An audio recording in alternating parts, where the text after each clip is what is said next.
Pemirsa, Bung Karno pernah disebut-sebut menyetor dan menitipkan kekayaan bangsa Indonesia berupa emas batangan seberat 57.000 ton yang nilainya ditaksir mencapai 1.900 miliar dolar kepada State Treasury. Ya, serah terima itu diikat dalam sebuah perjanjian Green Hilton dengan Presiden Amerika Serikat saat itu John F. Kennedy pada tahun 1963. Dan kini, separuh abad pasca perjanjian tersebut bermunculan pihak-pihak yang menawarkan jasa untuk membantu pemerintah Indonesia untuk mencairkan dana-dana tersebut ya. Dan beberapa orang asing yang mengaku berkecimpung di bidang keuangan pun hilir mudik turut menawarkan jasanya.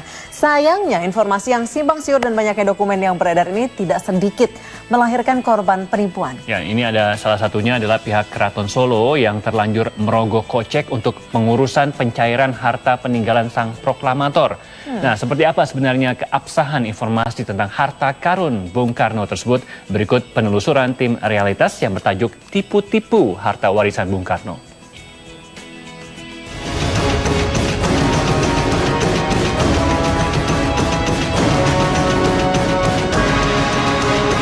Dari internal keluarga itu menyatakan bahwa kita meragukan adanya simpanan atas nama Insinyur Soekarno. Kalau ada orang seperti itu mengonfirmasi ke keraton, kalau bisa malah mereka itu ditangkap gitu.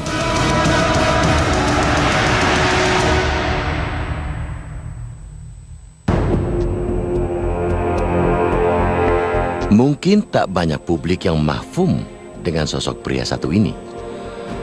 Nama pria setengah baya ini adalah Neil Keenan. Bule kelahiran Kanada ini sudah sering malang melintang di tanah air. Kalau Anda bertanya-tanya untuk apa, jawabannya akan terdengar agak sedikit aneh.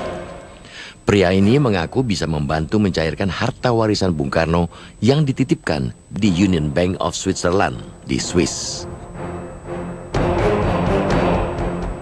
Harta warisan dimaksud tak lain adalah emas batangan, kurang lebih seberat 57.000 ton. Nilainya sekarang ini ditaksir sekitar 1.900 miliar dolar Amerika. Bila dirupiahkan, nilainya mencapai 19.000 triliun rupiah. Sungguh bukan jumlah yang sedikit, karena menyamai APBN Indonesia untuk 9 tahun.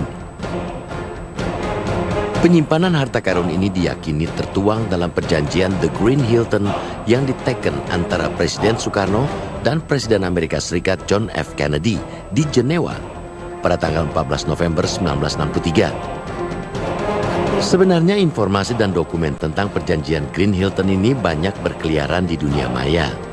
Berdasarkan dokumen, diyakini pemerintah Indonesia masih memiliki harta karun yang bisa ditagihkan ke pemerintah Amerika dan pihak bank. There's only a couple of real ones out there, and I've had fake ones in my hand before. I've had them and they weren't good. And I've been told that they're no good, and I think Nelo has that here as well. I'm sure he does. He has the papers that can show you that. He's got the actual mandates of the accounts too. He knows who we know who they are, and we don't really want anybody to get in trouble either by making an interview, so people will go hunting them because they have access to so much, you understand? And if we showed you anything like that, it would have to be very private. Derasnya informasi tentang harta Bung Karno ini banyak menimbulkan spekulasi. Sebagai kalangan di tanah air meyakini kebenaran dan kesahihan dokumen tersebut. Otomatis, mereka meyakini pula keberadaan harta ribuan triliun rupiah tersebut. Sebagian yang lain meyakini dokumen ini palsu belaka. Kelompok ini juga meyakini seri kode banknya telah digandakan. Meski tak bersedia menunjukkan dokumen yang dimilikinya, Neil mengaku telah mengantongi surat penunjukan dari keluarga penerima mandat harta Bung Karno. Penerima mandat yang dimaksudnya adalah Aji Seno. I don't have it in my hand, no. You don't see any dust here, you know, but no, there's access to it. He's still in charge of the Sukarno Trust, even though the mandate expired for what was there with the governments. He's still in charge of it. He still has access to things, but he's been sick. He's got the diabetes and amongst other things. He's not well. He's a nice man, but he's not well. And he's the last of the lineage. Dari internal keluarga itu menyatakan bahwa kita meragukan adanya simpanan atas nama Insinyur Soekarno. Informasi tentang perjanjian Grand Hilton dan emas batangan milik Soekarno ini hingga kini tak jelas kebenarannya. Spekulasi makin menjadi-jadi lantaran dikaitkan dengan kematian John F. Kennedy 8 hari pasca perjanjian itu disebut-sebut diteken. Jadi saya pun juga pernah berpengalaman suatu waktu gitu, walaupun berita-berita itu udah selalu kita dengar gitu ya, tapi suatu hari ada seorang yang dengan sangat repotnya membawa tas yang berat gitu, yang berisikan katanya dokumen-dokumen tentang bank-bank tersebut yang terkait dengan nama dari almarhum Bung Karno dengan nama Insinyur Soekarno gitu. Kemudian saya kan teliti ya, saya lihat dokumen tersebut, tapi saya ragu sekali karena dari tanda tangannya, dari capnya itu bukan tanda tangan bapak saya.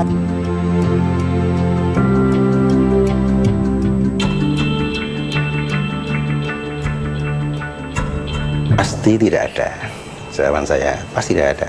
Karena yang kita kelola itu pasti jelas kepemilikannya. Satu, barang milik negara, ya, yaitu setiap tahun kita laporkan dalam bentuk laporan keuangan pemerintah pusat. Plus kekayaan negara yang dipisahkan di BUMN itu pun tercatat oleh kita. Nah, selama ini dalam identifikasi itu tidak ada yang namanya harta Soekarno. Sejarawan Universitas Gadjah Mada meyakini perjanjian tersebut.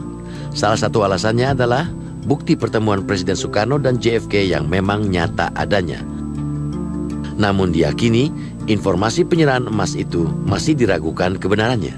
Sebab saat itu kondisi Republik pun sedang kalang kabut mencari pendanaan pembangunan di negeri sendiri. Kalau dari logika ekonomi Indonesia pada saat itu sangat tidak mungkin. Karena Soekarno itu, Indonesia sedang ekonominya sangat jelek. Kemudian Soekarno kemana-mana justru sedang ingin mencari dana untuk menyelesaikan revolusi Indonesia. Jadi agak aneh kalau Soekarno memberi dana pada Amerika pada saat itu. Yang terjadi kan sebetulnya, saya tidak bisa mengatakan sebetulnya, tapi kalau menurut perjanjian yang dibicarakan itu kan, Soekarno itu orang yang dipercaya untuk mengelola dana. Justru dana itu dari Amerika. Jadi Soekarno dipercaya untuk mengelola dana itu. Dan sementara dana itu bisa dipakai untuk revolusi Indonesia.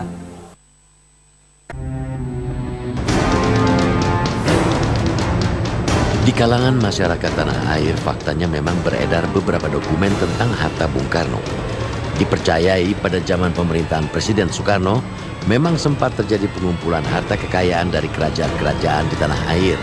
Harta berupa emas batangan dan lainnya itu diserahkan sebagai bentuk sumbangan untuk pembiayaan perang.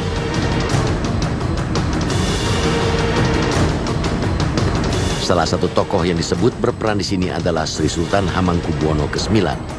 Dalam beberapa dokumen yang beredar di internet, tanda tangan sang raja ini tertulis di dokumen.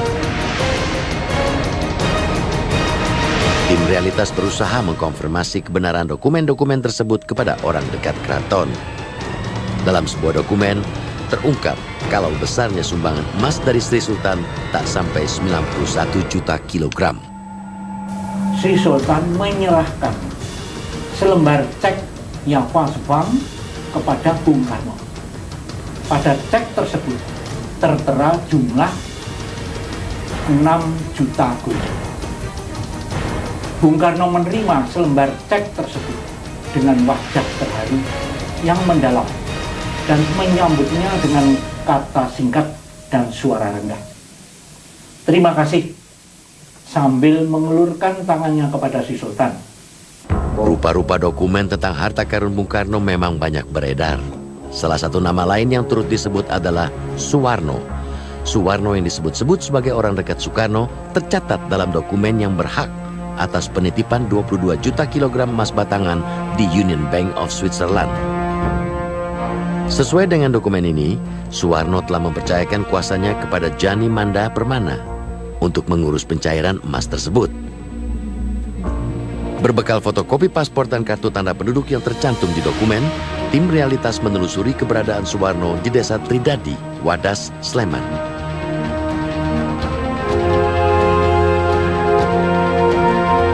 Memang pada waktu itu, tahun 97, itu ada yang namanya Suwarno. Nah, terus dia itu memang dalam posisi katanya itu pendamping dari Pak Karno dan kunci dari harta benda peninggalan Bapak Karno.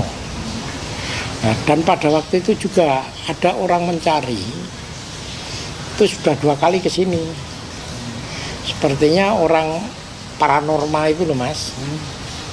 Paranormal bahwasanya dia mendapatkan wangsit dari orang pinter, bahwasanya kunci utamanya itu Pak Warno.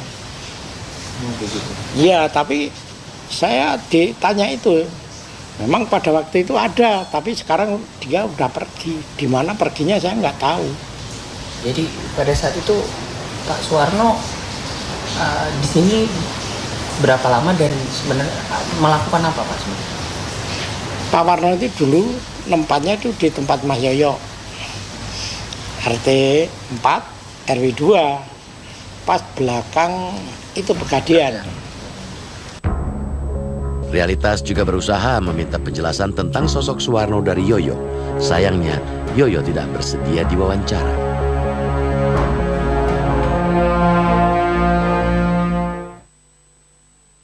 Berlaku lagi. Keberadaan harta Soekarno sering menimbulkan kontroversi dan kegemparan. Bahkan tidak sedikit pula yang menanggung rugi karena tertipu.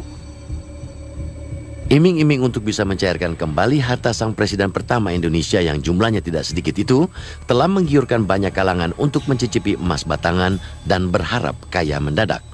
Praktek tipu-tipu ini bahkan mampir ke Keraton Solo. Jauh sebelumnya banyak sekali gitu. Bahkan tidak hanya masalah duit ini atau emas yang batangan jadi ya batangan itu. Bahkan ada yang saudara saya sendiri juga ada yang tertipu seperti itu. Itu yang dimana sampai habis-habisan gitu. Bahkan saya pernah diberi kuncinya, katanya kuncinya inilah yang nanti di Swiss sana untuk buka lokernya atau deposit boxnya itu. Ini kan luar biasa gitu. Terus yang terakhir saya menerima kakak saya ini sudah dalam posisi mau meninggal gitu. Kayaknya karena dia tahu ketipu, sadar, mengejar orang Brebes. Orang Brebes ini, jadi satu kompleks itu. Jadi akhirnya juga kita proses secara hukum dan duitnya juga kembali itu dengan Polda, dengan Polda Jawa Tengah dan Polda Metro karena orangnya banyak di Jakarta itu ratusan juta itu. Benar-benar. Itu, jadi itu yang emas batangan gitu. Terus belum lagi yang dokumen-dokumen seperti itu yang tadi kakak saya itu membawa dokumen-dokumen itu gitu. Ada yang 165 ton, terus ada yang berapa ribu ton gitu. Itu sering sekali Keraton Surakarta itu ya. Dan juga pernah hartanya yang Pakubono ke-11 dalam posisi ini adalah permaisurinya. Itu kalau ini kita sendiri juga waktu itu sampai Gus Dur almarhum, saya pertemukan dengan Bapak almarhum Pakubono ke-12 itu. Sebaliknya, nama Keraton Solo pun sering dicatut dalam modus tipu-tipu pencairan harta sang proklamator. Bahkan baru mungkin sebulan yang lalu ada orang ketipu lagi 200 juta ya Pak ya. Itu 200 juta. Itu juga modusnya seperti itu. Iya. Itu. Dia ngaku orang keraton bahwa dia membawa dokumen itu. Entah bagaimana orang itu akhirnya bisa ketipu Katanya dia, akhirnya saya tanya ditanya rumahnya, dia ngakunya di mana, sekitaran keraton. Modiar kalau sudah begitu kan. Sekitaran keraton itu di Baluwarti ini ada hampir 7.000 orang yang tinggal di Baluwarti ini, yang Magresari Keraton ini. Gitu. Iya, begitu. Jadi nanti kalau suatu saat saya menemukan dokumen-dokumen itu lagi, ya gitu. Tapi intinya saya mohon kepada masyarakat untuk tidak mempercayai modus-modus seperti itu, yang dimana itu hanya tipu-tipuan saja, dan itu sudah mafia yang bahkan miliatan yang tadi saya sampaikan. Nah, ini untuk secepatnya kalau ada orang seperti itu mengonfirmasi ke keraton, kalau bisa malah mereka itu ditangkap. Bukannya tanpa alasan kalau nama pihak keraton sering dicatut untuk urusan Mas Batangan, sebab nama kerabatnya Hamengkubuwono IX termasuk salah satu nama yang ikut tertulis dalam beberapa dokumen yang beredar. Namun sumber informasi lain menyebutkan harta Soekarno bukanlah warisan yang dimiliki oleh Indonesia, melainkan deposito yang diserahkan dan menjadi dana bagi sistem Bank Dunia. Seandainya Bung Karno itu memang punya deposito di bank luar negeri tersebut, setelah beliau wafat, selama ini kita nggak pernah ada surat secarik pun dari bank-bank tersebut.